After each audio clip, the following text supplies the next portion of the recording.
Hello guys, isang magandang umaga. Meron naman tayong binaba dito guys. So, ito yung aming bear hugger. So, may error daw sabi ng user. So, tingnan natin kung ano yung error niya. Kasi sabi ng user.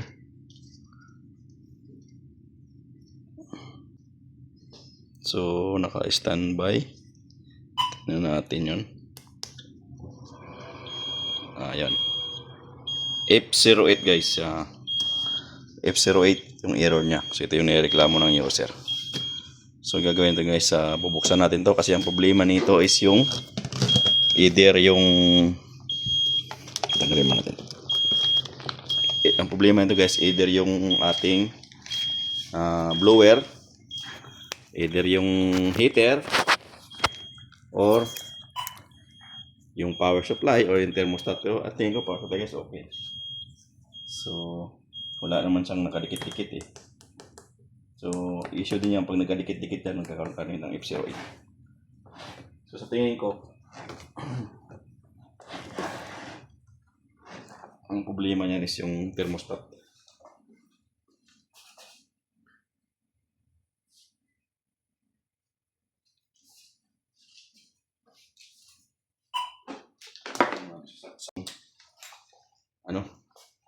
Clamp. So, wala ako na.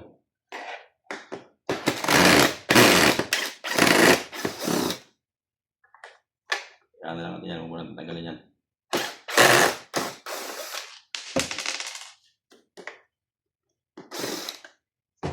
Ating tanggalin yung hose kasi mahirap tanggalin.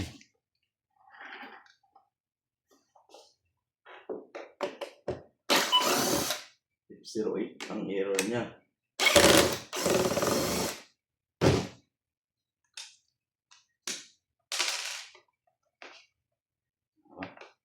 Let's go.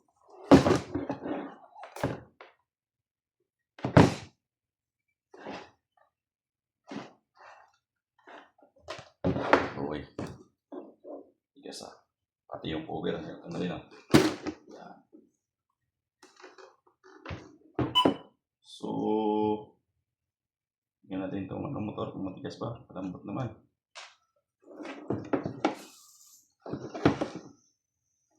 Fan blower. Malinis pa naman yung kanyang HEPA filter.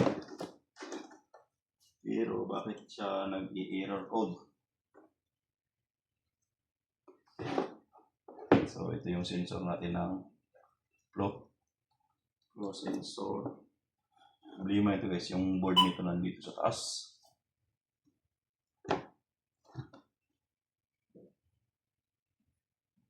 Ang ano niya, board niya. So, gawin natin.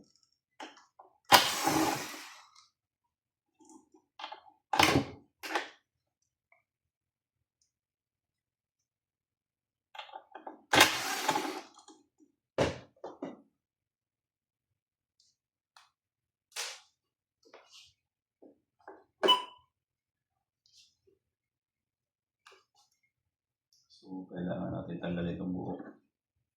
Kailangan pag tinanggal natin yung buo, tatanggalin natin ito. Yung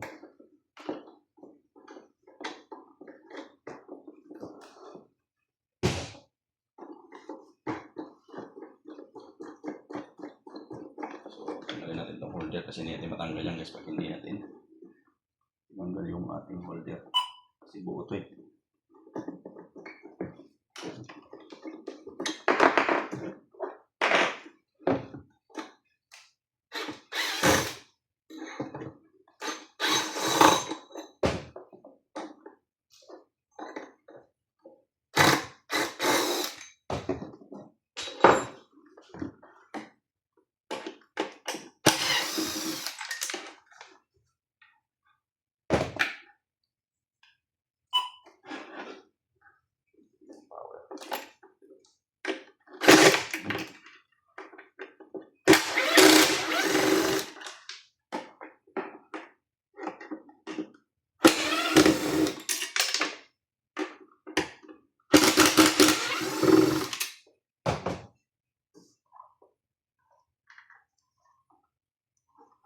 So guys, dito naman magnet kasi stainless.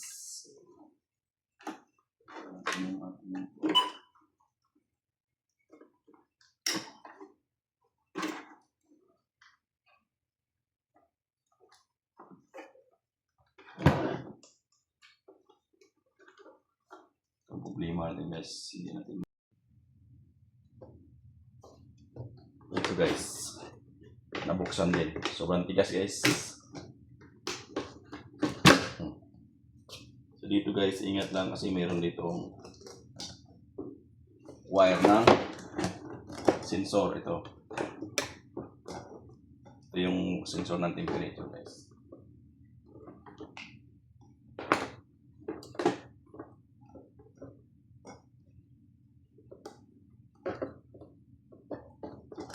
Kailangan natin sumpitin para matanggal yung sensor connector.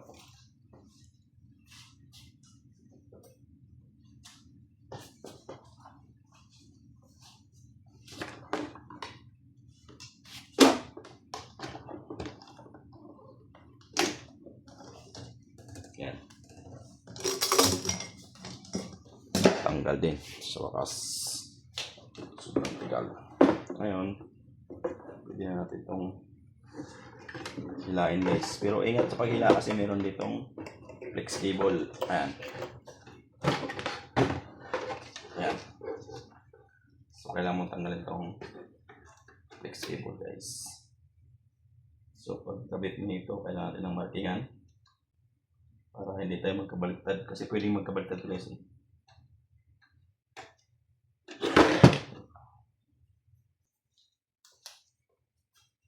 Markingan lang natin para sigurado kung saan yung pagbalik. Yan.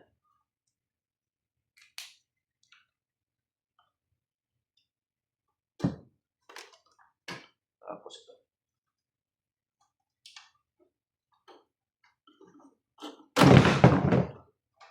Yun. So ito yung ating laman loob niya. So ang sinasabi nung ano is yung thermostat at saka yung heater. So makita mo yun guys, ito yung heater natin. So nasa ilalim yung heater niya. Yan. Yung pinaka-heater niya. Tapos yung connector ng heater. Andito yan sa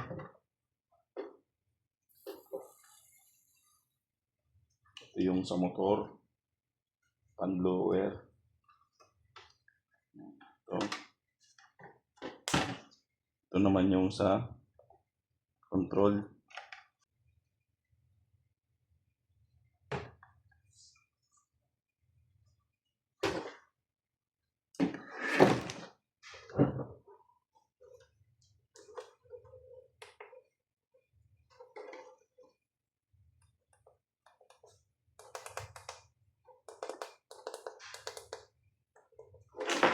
So okay na yung ating ano guys. Mga katok pa. So ito yung ating heater guys, ayun o. Ayan, ito yung heater natin. Ito yung connector ng heater. So bubunutin natin yung connector ng heater.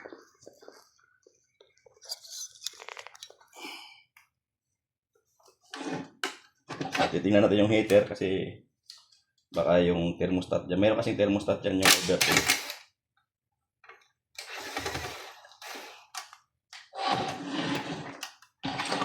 So hihilain lang natin yan.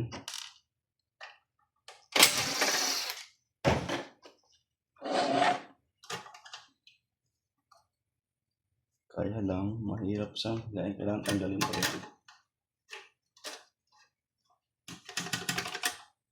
Kailangan tanggalin to. Yung ibabaw. Tanggalin natin to.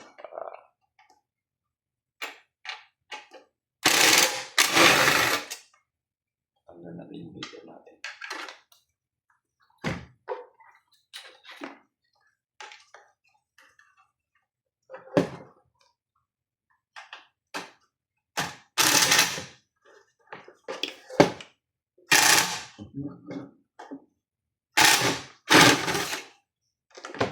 Kasi tapos bunutin natin to para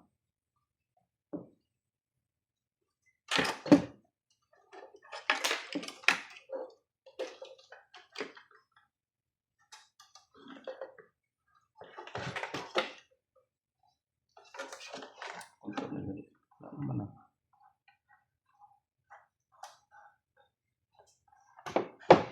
So, ito lang. Okay, natin ito. Kasampak na kasi dapat eh.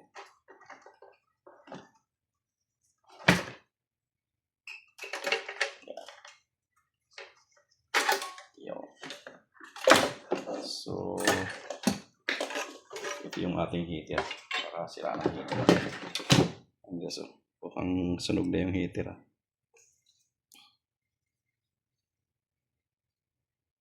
So, yung connectivity niya, yung maliliit, yung blue, yellow, common, tsaka yung black. Yan. Yung black niya,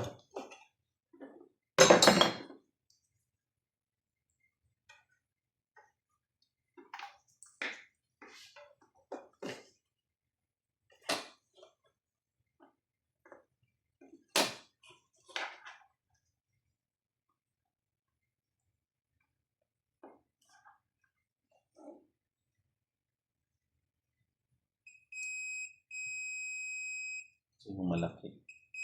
So dumaan kasi ito ng thermostat. So, okay siya. Hindi pa siya short circuit.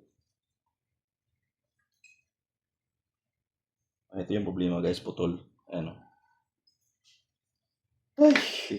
So, putol yung heater. Ano? So, yun yung problema natin. Naputol yung heater niya. Yan. Sira yung heater guys.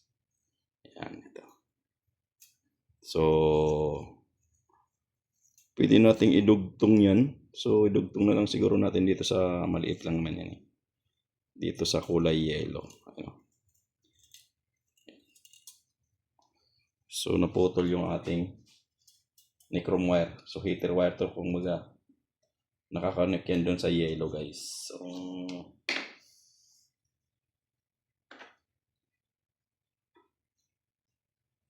So, kunin ko lang yung karugtong. Kabila. Yan. So, ito yun.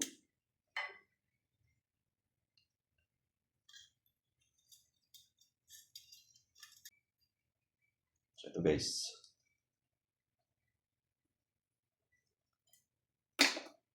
Yan.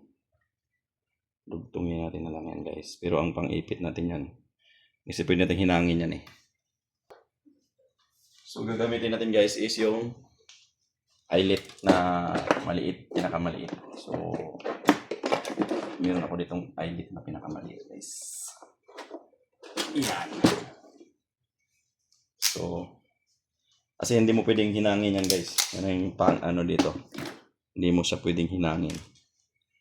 Kaya kailangan mo talaga sa idugtong mo yan ng ito eyelet. Tanggalin na lang natin yung kulay red niyan mamaya. Pag naipit na. Yan.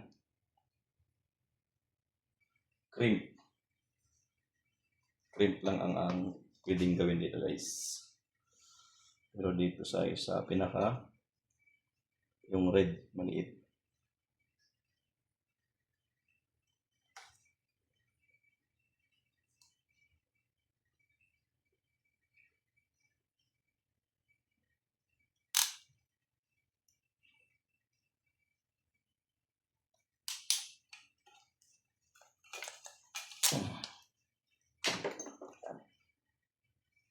Yan, talaga. Pipit siya. So, yan, lumabas yung ano niya. Ngayon, sukatin natin kung meron yung yellow at saka yung yellow. Saka itong dito sa ilalim. Dito tayo guys ito. Yan, meron na. 200 ohms. So, meron siyang 200 ohms. Yan. Ito. Meron siyang 200 ohms. Yan. 0.21 ohms. So, kung sa resistance yan, nasa 200 ohms yan. Ay no, 209 ohms. So, pwede pa yan guys. gagawin lang natin, tanggalin natin tong ano, plastic na balot ng ano natin. Inipit na ng ipit natin kasi matutunaw yan eh. So tinanggal na natin yung plastic para yung bakal lang matira-tira dyan. So ipit naman. Ayan. So siguro okay na yan. So ibalik na natin. So sinukat na naman natin. Meron na siyang yellow at saka black. Ay yung itong black na to. Kasi dito nang galing yan. Sundan mo lang yung maliit. So yellow, pumunta dito yan dito sa pinaka ano na yan, yung bakal na yan. Copper. So sukatin mo lang yan kung yellow at saka yung bakal na yan. So pinagkabitan ay no, meron siyang 210 ohms. So okay na yan. So pwede natin ibalik ulit yun. Ano natin? So natin yan dyan. Ibalik na natin yung ating heater. Ayan guys. So yan dapat nga hindi ko na pala tinanggal dito eh. Pero kailangan pa rin tanggalin. So yung maliit na tornilyo.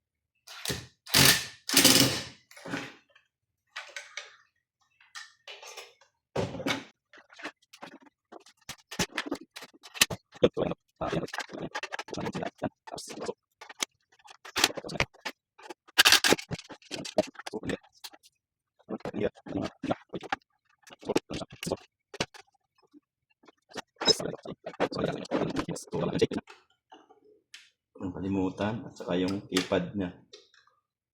Yung keypad kailangan huwag magbaliktad. Kasi pag nakabaliktad yung keypad niyan guys, kakaroon pa rin ng error niyan. Yun.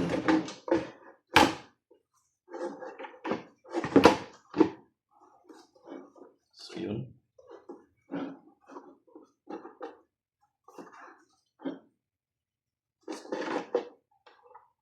Kailangan guys sapak yung ating mga skruhan.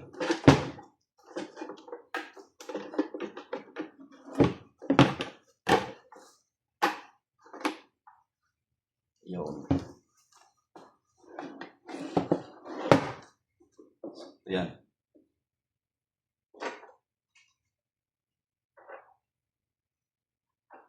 So, tornilyo nito.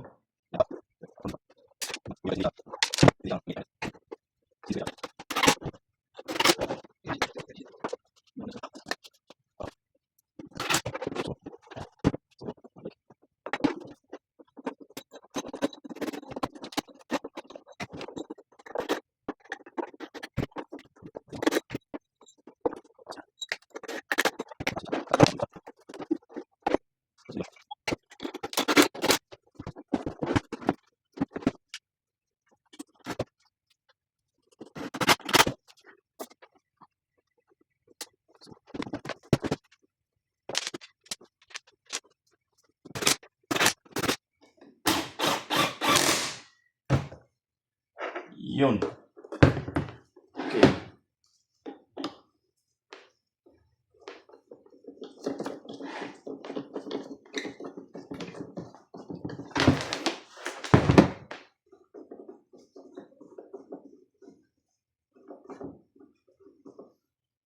So, ikabit na natin guys yung ating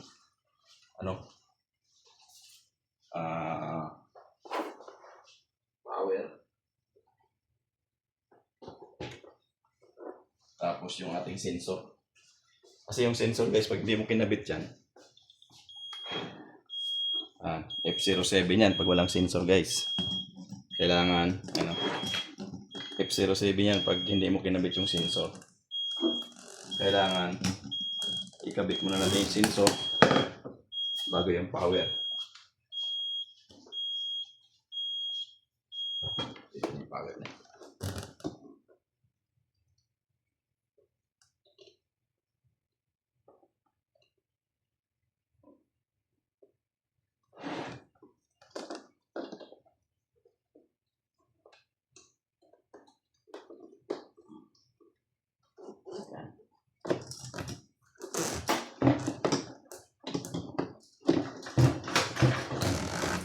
Lang.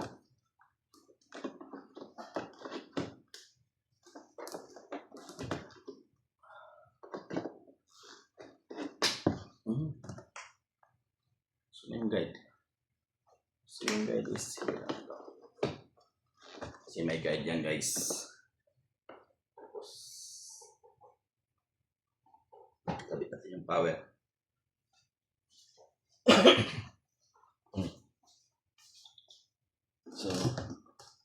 So wala na siyang F07. Yung nahirapan ako magkabit. Tanggalin ko kanya guys. Yan. So wala na siyang error. 07 guys. Standby. On natin. Kung lalabas pa ba yung ano natin dyan.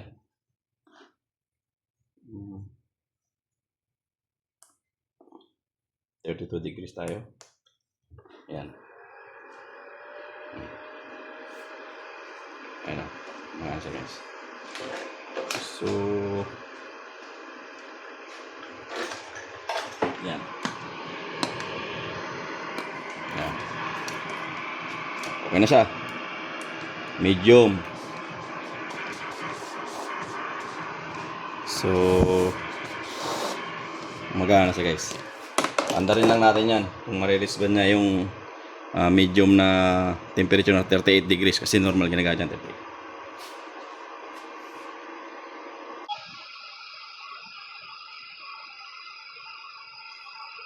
So yan guys, so na-reach niya na yung ating temperature na 38. So okay na siya. So wala na siyang fault. So temperature in range, ayun na siya, green, kailangan nakailaw kasi yung green yan. Ibig sabihin nasa temperature settings natin is 38 din siya dito. So okay na yan. So ganoon lang guys, pag halimbawang magproblema kayo sa mga ganitong issue ng mga heater. Pag maikli lang naman yung naputol, ayun, ito yung putol eh. So pwede mong hilain tapos idugtong nyo na lang guys. Kaya pa namang idugtong eh. So pag kaya pa idugtong, idugtong na lang natin. Problema niya para makasave yung ating user, atong mga owner. Kasi wala tayong pampalit ng heater guys eh. Kaya dugtong na lang muna. Ayan guys. Ito yung aming Berhager NAM 750.